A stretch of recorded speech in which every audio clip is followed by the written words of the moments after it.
विमोचन समारोह का अद्भुत आयोजन कहां? सिम्बायोसिस इंटरनेशनल एकेडमी, जो पश्चिम चंपारण जिले के कुमार बाग में स्थित है। और ये जिला कहां है? बिहार में। तो आइए देखते हैं इस समारोह के मुख्य अंश।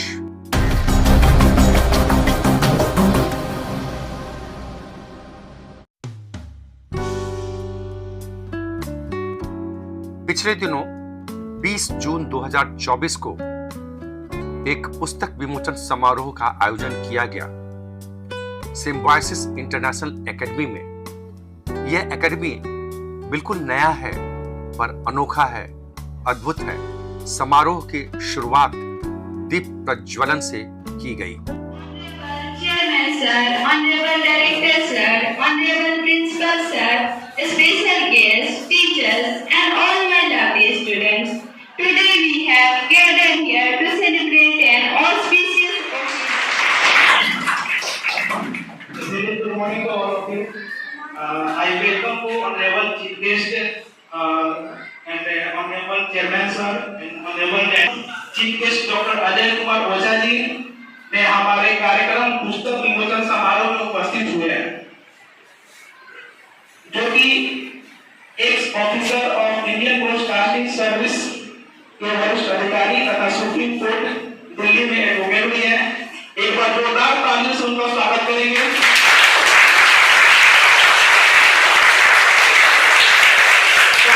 सरस्वती पूजन के पश्चात भारतीय संस्कृति भगवान के बाद यदि किसी भगवान का दर्जा मिला है तो हमारे अतिथि है। जोरदार तालियों के साथ अतिथियों का स्वागत करेंगे।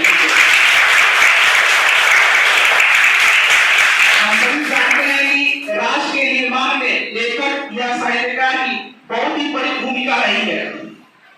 ऑनरेबल डॉक्टर अजय कुमार ओझा जी के द्वारा आज 5 पुस्तकों का विमोचन किया जाएगा। इस पुस्तक विमोचन समारोह में आप सभी का बहुत बहुत स्वागत है, अभिनंदन है। Thank you. Thank you all that we have come, we have gathered here for पुस्तक विमोचन of our honorable chief guest Dr. Ajay Kumar Ojha ji and all are present here. I welcome you all. Ajay Ojha ji is my dear friend. From very childhood, we have studied in KR school. We have passed from there, and thereafter he went at Delhi in JNU. And after completing his studies, he joined as a director of Doordarshan. And he has encouraged me. He has said that it is a good school, having all the amenities and facilities, good faculties.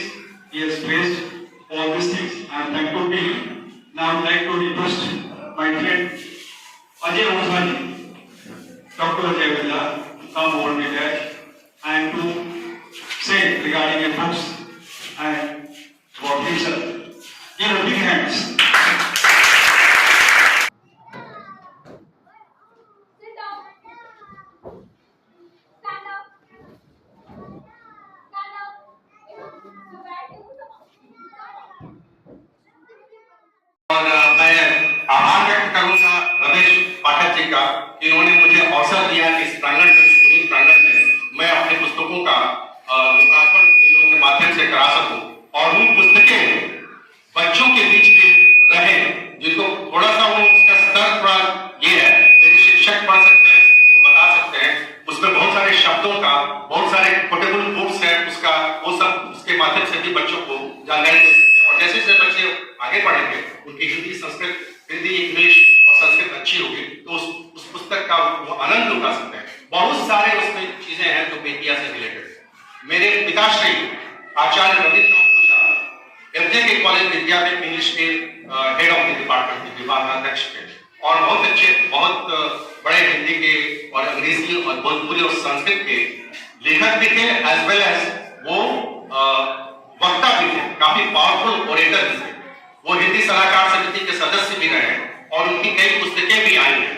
जैसे नैवेद्यम निर्माल्यम सत्यम शिवम शिवम सुंदरम, उसकी प्रतियां भी मैं लेके आया हूं कि आप लोगों के बीच में वो रहे और उसको पढ़ सकें।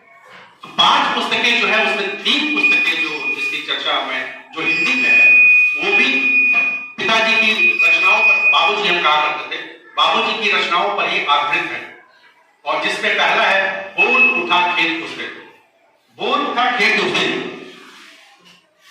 इसमें पिताजी ने बहुत सारी जो निबंध, ललित निबंध उनकी विधा थी और उसमें वो लिखा करते थे। और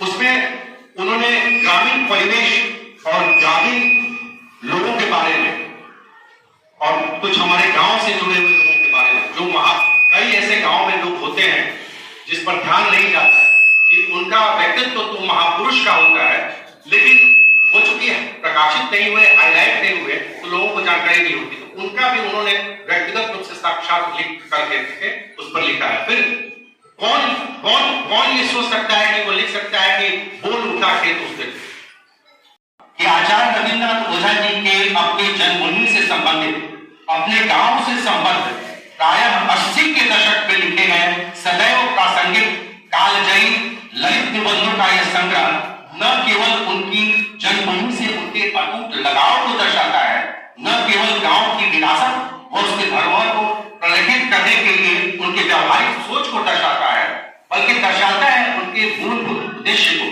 एवं दूरदर्शी सोच को, जो आज भारत सरकार के मेरा गांव मेरा धरोहर पोर्टल में परिलक्षित होता है। इस पोर्टल की शुरुआत लास्ट ईयर हुई है और पिताजी इसके बारे में बहुत पहले से सोचते थे। तो मैंने उन सभी चीजों को लेकर के इस किताब को संकलित किया, टाइप किया और इसकी किताब आप लोगों के बीच आई है और आप लोगों का आशीर्वाद इसके चाहिए इस किताब के लिए। दूसरी किताब है हम लोग केवल भारतवासी। इसमें ओझा जी की कविताएं विविध वर्णी है। इनकी कविताओं में प्रकृति प्रेम भी है, उस पर भी उन्होंने लिखा है, देश प्रेम भी है, देश प्रेम के ऊपर भी उनकी कविता, और ईश भक्ति भी है, भगवान भक्ति भी है, जीव जंतु से संवेदना से जुड़े हुए जो कविताएं हैं वो भी है, और करुण रस भी है, रौद्र रस भी है, भारतीय संस्कृति के प्रति जुड़ाव के संबंधित चीजें भी है। तो कुल मिलाकर जो ये किताब है वो अद्भुत अनुभूति का परिचय कराती है। जैसे मुझे इस प्रांगण की अनुभूति, अद्भुत अनुभूति का परिचय होता है, उस तरह से किताब कविता के माध्यम से ये सारे चीजों पर वो जो किए हैं, सिर्फ एक कुछ पंक्तियां याद आती हैं कि मिट जाए अब जाति धर्म, मिट जाए नफरत राशि, हम हो केवल हिंदुस्तानी, हो बस केवल भारतवासी। मानववाद ये धर्म हो, मानववाद ये धर्म, मानव सब धर्मों से न्यारा, कहे न कोई हटे धर्म, सब हर नर राजा नारी रानी, मिटे सभी वैषम्य कहानी। और इस तरह से ये कविता आगे बढ़ती है। उसमें ये भी वो कहते हैं कि खंड खंड भारत को अखंड भारत बनाना है, तो आज हम लोग सोच रहे हैं, और हम भारत को जग से मोड़ बनाना है, यानी विश्व गुरु बनाना है। इसकी वो मैंने 80 के दशक में किताबें लिखते थे, उस समय भी सोचते थे, और आज जो स्थितियां परिस्थितियां बनती हैं उस तरह की सोच हमारे भी दिमाग में आ रही है और हम भी ऐसा सोच रहे हैं। तीसरी किताब है भारतीय संस्कृति के सप्त आधार ग्रंथ, मैंने 7 जो आधार ग्रंथ है भारतीय संस्कृति के। लेकिन इस किताब की विशेषता ये है कि ये लगातार 1 महीने तक पत्र के माध्यम से उन्होंने लिखा है, किसी को भारतीय संस्कृति के बारे में जानकारी दी है, और उसके क्रम में ये इतनी बड़ी उपलब्धि रचना सामने आ गई है, जिसको मैंने फिर से टाइपिंग किया, संकलन किया, संपादित किया और आपके सामने लाया। इसमें वो शब्द आधार ग्रंथ की जो बात करते हैं उसमें वेद है, उपनिषद है, गीता है, रामायण है, रामायणी है, गीतांजलि है और सावित्री, 7 ग्रंथ का मैंने जिक्र किया है जो भारतीय संस्कृति के आधार ग्रंथ है। उसके बाद एक किताब है from pasteurization to operation of the art. वो 3 किताब हमने संपादित की है, संकलित की है, वो बाबूजी की रचनाओं पर आधारित है। ये किताब मेरे द्वारा लिखी गई है, आर्टिकल भी कई लिखे गए थे, उसको भी हम संकलित करके विद्यालय हो गया। तो ये किताब है on based on some of the articles written on Harvard and the tribe of Christian of Bihar on different hills. तो उसको जैसे योजना जो भारत सरकार ने बनाया है उसमें छपा था। तो इसमें आर्टिकल होते हैं, तो एनसीईआरटी रूपा में मैंने पेपर प्रेजेंट किया था जो चंपारण सेनेट का वो भी है, और एक बड़ा सा आर्टिकल है जिसमें कैसे क्या दिशा और दशा थी आर्मी की 2000 के पहले, उसके बाद इसलिए 5 और तक 4 आता तो 5। अब तो स्थितियां बदल रही हैं बहुत सारी, लेकिन उस समय को चीजों को भी मैंने डॉक्यूमेंट किया कर दिया है ताकि लोग जान सकेंगे उसे क्या है। इसके और भी आगे कई किताब आने वाली, तो अब तक केस पर बेस्ड है, वो भी किताब आने वाली है और डिटेलिंग। और फिर 5वीं जो और अंतिम किताब है वो है फ्रोजन हिस्ट्री। फ्रोजन हिस्ट्री में जैसे मैंने 19-20 आर्टिकल्स डिफरेंट बैंकिंग्स में लिखे थे, नेशनल बैंकिंग लिखे थे, जैसे एक का एनालिसिस, एक का अगेन योजना और एक का थर्ड वर्ल्ड, जिसमें नेल्सन मंडेला और गांधी के बारे में तुलनात्मक अध्ययन है, उसके बारे में लिखा था। तो इसमें ये भी जो बड़ा इंटरेस्टिंग है, बच्चों के लिए हो सकता है क्योंकि वो कैनेटिक डॉल्फिन पर भी है, मार्वेलस टेक्सटाइल्स ऑफ मलय जिसका मुख्य भारत में है, डायमंड्स पर है, जेड पर है, और जो सेंट्रल एशिया में बामियान का उसने हुआ था, बामियान जो वैली थी उसमें बुद्ध के मूर्ति को तोड़ा गया था, उसी समय एक एग्जीबिशन हुआ था फैशन म्यूजियम में, जिसमें सेंट्रल एशिया के आर्ट्स एंड आर्टिफैक्ट्स रखे हुए हैं, इसका एग्जीबिशन था। उस पर मैं एक किताब और उसका टाइटल भी फ्रोजन हिस्ट्री था, उस एग्जीबिशन का, इसलिए मैंने और साथ में इसमें जो है वो बौद्ध धर्म पर कोरिया में कैसे बौद्ध धर्म है, भूटान में कैसे इसका प्रभाव गया है, ये सब हमारे आर्ट एंड कल्चर की ये है जो कि तो प्रचारित के दूसरे देशों में गए हैं। तो कोरिया भी है, भूटान भी है, और आपका इंडिया में भी जो है उसके ऊपर सब लेकर के। और इसमें एक और चीज चंपारण से संबंधित है, राघव शरण पांडे जी, सब लोग आप जानते होंगे, ये स्टील माइंस यहाँ पर जो स्थापित हुआ उनके द्वारा हुआ, उस समय वो चीफ सेक्रेटरी थे नागालैंड के और बीमार थे, एम्स में थे। तो मैं गया था, मैं भैया बोलता हूँ, पिताजी और सबके स्टूडेंट और रिलेशन में तो सबके नहीं, तो मैंने उनका इंटरव्यू किया था बहुत दिन, वो इंटरव्यू भी इसमें है। तो ये सब मिला जुला कर ये जो है ना 5 किताबें हमारी हैं, बच्चों के लिए थोड़ा सा अभी थोड़ी दिक्कत हो सकती है, लेकिन काफी इंफॉर्मेटिव, सूचनात्मक है और माने साहित्यिक भी है, और आपको कई तरह की जानकारियां इससे मिल सकती है।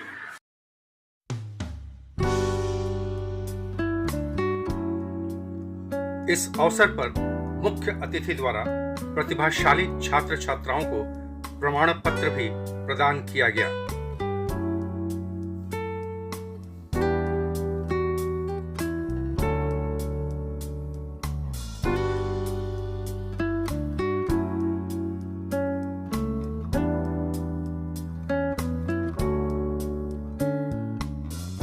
फिर उसके बाद आचार्य रविन्द्रनाथ ओझा की 5 पुस्तकों की प्रतियां स्कूल के पुस्तकालय के लिए स्कूल प्रबंधन को समर्पित कर दी गई। ये पुस्तकें हैं नैवेद्यम, निर्माल्यम, सत्यम शिवम, शिवम सुंदरम एवं विप्राह बहुधा वदंती।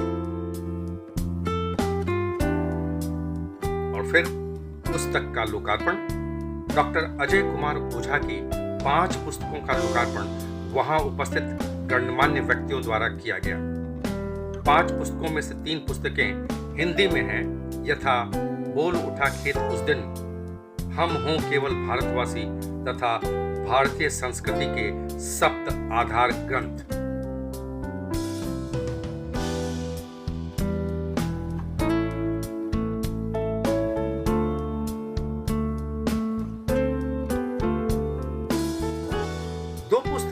अंग्रेजी में भी थी, from pasteurization to popularization of the थारूस और फ्रोजन हिस्ट्री। इन पुस्तकों को भी स्कूल के पुस्तकालय को समर्पित कर दिया गया ताकि स्कूल के शिक्षक एवं बच्चे इसका लाभ उठा सकें, इससे लाभान्वित हो सकें। First of all, I would like to say that as I gave this suggestion, I manifest end of the session and every end is a new beginning. I would like to show the gratitude to our Honorable Chief Guest, Dr. Ajay Kumar Ojhankar, for choosing Symbiosis International Academy for the inauguration of this wonderful five books. I would like to thank my father, the chairman of the school, for inviting Dr. Ajay Kumar Ojhankar for inauguration of these fine books. I would also like to show gratitude to Anil Uncle, to Principal Ranjit sir, to Shukla ji, and our all committee members. बच्चों को भी बहुत बहुत धन्यवाद, आप लोग यहाँ पर हैं और इस प्रोग्राम को सक्सेसफुल बनाने में आप लोगों ने हेल्प किया, लोग शांत रहे, कोऑपरेट किया, सारे विनर्स को कॉन्ग्रेचुलेशंस। वंस अगेन हम लोग चाहेंगे कि आने वाले टाइम में ज़्यादा से ज़्यादा बच्चे पार्टिसिपेट करें और ऐसे ओकेजन पर बच्चों को सर्टिफिकेट ऑफ प्राइजेस मिलते रहें। आने वाले टाइम में और भी कॉम्पिटिशन्स होंगे। ये सर के द्वारा, अजय अंकल के द्वारा जो 5 किताबें हमारी लाइब्रेरी में रहेगी और मुझे लगता है कि 1-2 किताब को पढ़ने में आपको कोई दिक्कत नहीं होगी, समझने में कोई दिक्कत नहीं होगी। कोई दिक्कत होगी तो उसके लिए हम लोग हैं। आने वाले टाइम में हम लोग ऊपर 2nd फ्लोर पर लाइब्रेरी भी ऑर्गेनाइज करेंगे। कंप्यूटर रूम तो यहाँ रहेगा ही रहेगा। आने वाले टाइम में लाइब्रेरी बहुत बेटर फॉर्मेट डेवलप करेंगे। चीज़ें एक साल के अंदर बहुत डेवलप हुई है और आने वाले टाइम में और भी बेहतर होगी। Once again, I would like to thank everyone, to our teachers who are here and supporting us, to our non-teaching staff again. Thank you so much. Thank you, Ajay Ojhankar ji, for being here. We expect कि आपकी 5 किताब आने वाले time में अच्छे पुरस्कार के लिए नॉमिनेटेड हो और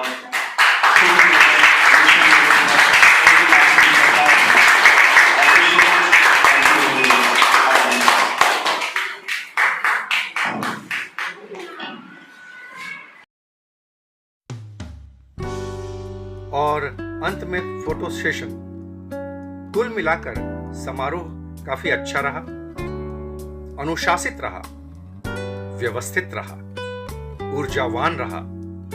इस तरह के सफल आयोजन के लिए सिम्बायोसिस इंटरनेशनल अकादमी के प्रबंधन को बहुत बहुत बधाई एवं शुभकामनाएं।